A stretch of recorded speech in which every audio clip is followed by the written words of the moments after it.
I guess we could start with this one since it's the biggest. Right. This one is for my grandmother.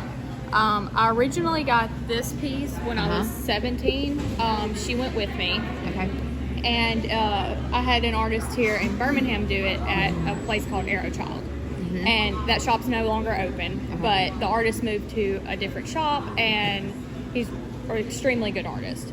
But then I had my friend Kim come back and do the full sleeve or half sleeve back in January.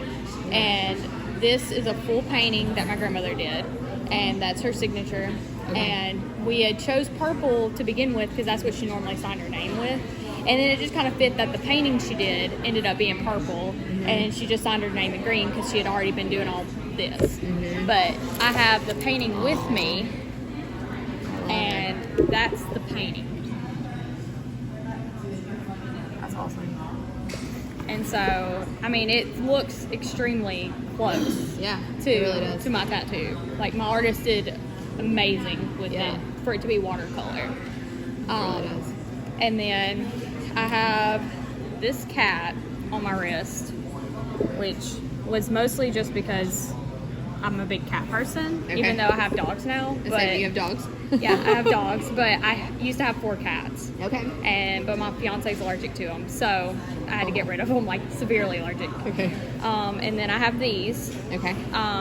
This one is a Friday 13th tattoo that my friend Kim, who also did my sleeve, did. And then I have this one who she also did, but this is for my daughter. Okay. That's Sora? Sora Akira. Okay. I like that. She, like, we did an elephant because her whole nursery theme was like elephants at the time. Okay.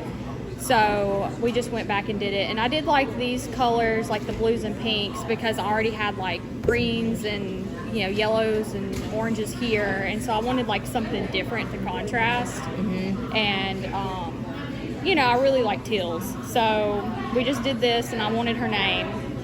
So that was like, this one's probably one of my favorites because it's for my daughter.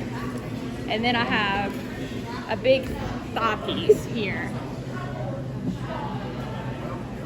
Okay. And so this one is actually designed by my cousin. Okay. I have like a lot of artists in my family, obviously.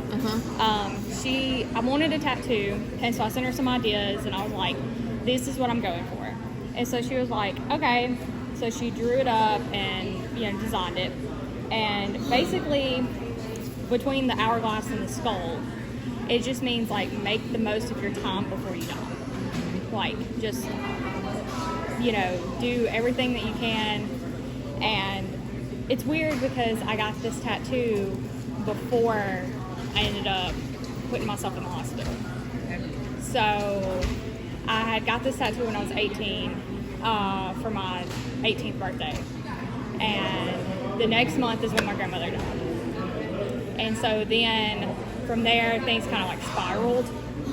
And then I ended up putting myself in the hospital. So I was like, you know, I was like, I need to go back to my tattoo and be like, I need to live by doing what I need to do to like live my best life. And, you know, I wasn't doing that then. So I just, you know, kept pushing forward.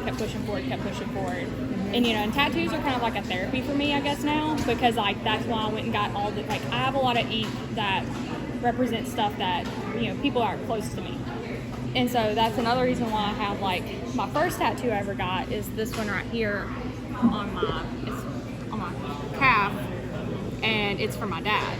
And my dad passed away. My dad passed away when I was 8. And so me and my mom got matching tattoos.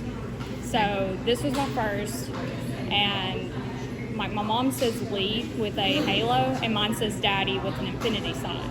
So that ours would be a little bit different, but not like so different that, you know, you wouldn't tell they're matching.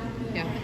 But, you know, like, I just always try to get some that are like, you know, for people that are close to me or something that means something to me. You know, I plan on getting like a lot more. Like, my next one I have planned is going to go here, and it's going to be for my mom because I still have some scars from self-harm.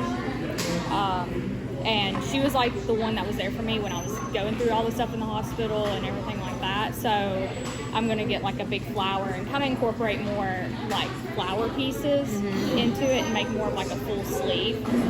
So mostly just to get some cover up done because I don't like seeing it anymore because I'm not that person anymore. Covering the scars. Yeah, I don't like looking down at my arm every day, and you may not be able to see them, but I see them. Right.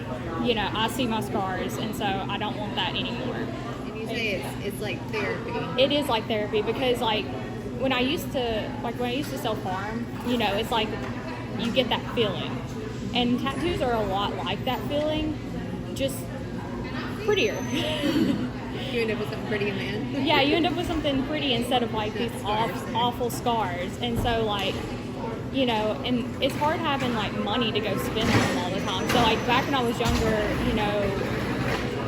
self-harm was like, oh, this is cheaper. This is more convenient. I can do this. I can, and get that same feeling. But now that I'm older, I'm like, well, I'm just gonna put some money aside, and go make myself feel better. So yeah, thank you for sharing. You're welcome. So what would you say helped you? You said, how old were you when you ended up in the hospital? I was 19 at the time. Your grandmother had passed away. Like right before that. Like I ended up. My grandmother passed away in 2015. I just turned 18, and then I just turned 19 the next year, and it was 2017 January when I went into the hospital. So I went through like a whole lot in between there, like just mentally, like it was. I'd lost her, and then I tried to graduate, and I was going to go to college. That didn't work out. And it was just like I kept having these things stacked on top of me. I moved out of my parents' house, and then my ex-fiance at the time, or now ex-fiance, but his mom was just something else, and so that put me through like a lot of like trauma at that time too, and then it just built like all the way on top of each other, and then like January I was just like, I can't take this anymore, and like I tried to OD and ended up putting myself in the hospital. Like my mom, like I self-committed myself like after like I realized like what I'd done. And so what would you say helped you get out of that place? I think it was mostly just me being like, I have more to live for than Go just back to the tattoos. Yeah, like back to my tattoo. Like I have more to live for than just what I've been going through. And so once I got back home, I broke things off with my ex. I got out of like that toxic environment I was in. I moved back home, and less than a month later is when I met my current fiance. So it was like perfect timing. Like I kept pushing. Like I just looked down and I'd be like, I can't have a tattoo and not live by it. Like I have a whole meaning behind my tattoo. Like why am I not living by what I got this tattoo for? I have more to live for. I have more to live for than this. And now I have a great life. And it's crazy. It's crazy to think about like I should not be here right now. Like I shouldn't. Like when I got to the hospital, if I had waited any longer to like call my mom and her take me to the ER, I wouldn't be here. I was like that close to dying.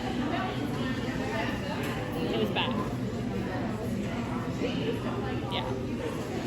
We've done so many interviews now with people in Trussville or around Trussville area that have the semicolon. Are you familiar with semicolon? Yeah.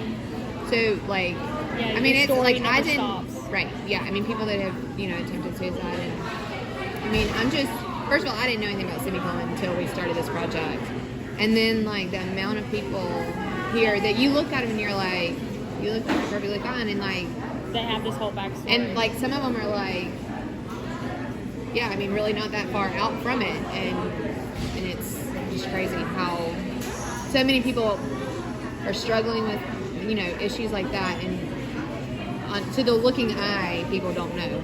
Yeah.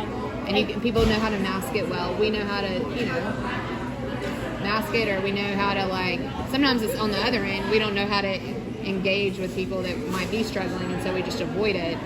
Yeah. When I get my scars covered up, I'm going to get a big blue rose. Okay.